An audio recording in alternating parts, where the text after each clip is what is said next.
जब आपके पास real liquidity का मॉडल होता है ना, आपके पास सेटअप होता है, तो आप गोल्ड में आपको इस तरीके की एंट्री मिलती है। यहाँ पे मैंने गोल्ड में पोजीशन ले लिया। मोमेंटम चेक करें, जितनी देर में मैं वीडियो क्लिक करता हूँ उतनी देर में मार्केट कहाँ पहुँच गई है।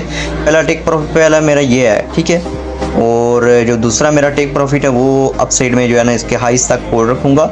यहाँ अगर जब पहुँचेगी तो मैं ब्रेक इवन कर दूँगा, ठीक है। और दूसरा जो मेरा टेक प्रॉफिट होगा वो ये होगा, ठीक है। इसके बाद भी मैं जो है ना ब्रेक इवन करके होल्ड रखूँगा अप साइड तक, ठीक है। अगर मार्केट ने मेरा पहले टेक प्रॉफिट के बाद ब्रेक इवन ना लगाया तो, ठीक है। तो देखते हैं मार्केट अब क्या करती है, लेट्स सी।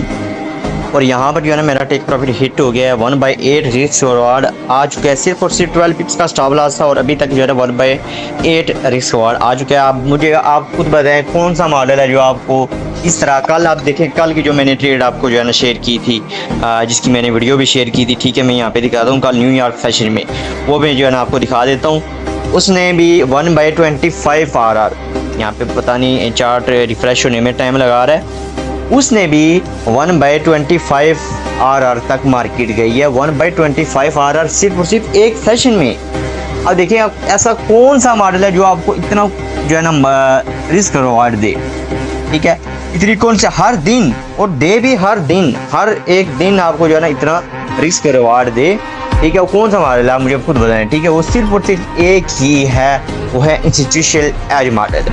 आपको लोग जो है ना इंडिकेटर्स का बोलेंगे, ये सीख लें वो सीख लें, ठीक है भाई साहब, सिंपल सी बात है। रिस्क रिवार्ड जिस स्ट्रैटेजी में नहीं है उसको ना सीखें, बिल्कुल भी ना सीखें, ठीक है। उसका कोई फ़ायदा नहीं होना है, ठीक है। मैंने ये जो मेरे अभी ट्रेडर है इसका मैं बता देता हूँ कि मेरा टेक प्रॉफिट हिट हो गया। मैं ब्रेक इवन करके एक लेयर होल्ड कर रहा हूँ। यहाँ पे मैं दिखा भी देता हूँ, ये एक लेयर है, इसको मैं होल्ड कर रहा हूँ। ये कल वाली जो है ना ट्रेड है, उसको मैं ब्रेक इवन करके होल्ड कर रहा हूँ। बाकी लेयर तो मैंने ऊपर अप साइड जो है ना 1/25 RR जब आ रहा था मैंने क्लोज कर दी थी। और एक लेयर में जो है ना होल्ड कर रहा हूँ। यहाँ पे भी ये देखें, इसको भी मैं ब्रेक इवन करके होल्ड कर रहा हूँ। मार्केट हो सकता है ब्रेक इवन लगा दे, लेकिन मैंने यहाँ पे प्रॉफिट बुक कर लिया हुआ है, ठीक है। प्रॉफिट तो मैं पहले ही बुक कर लेता होता हूँ, ठीक है। तो ये एक्स्ट्रा लेयर्स होती हैं जो जिनका ब्रेक इवन हिट भी हो जाए, मुझे मसला नहीं है।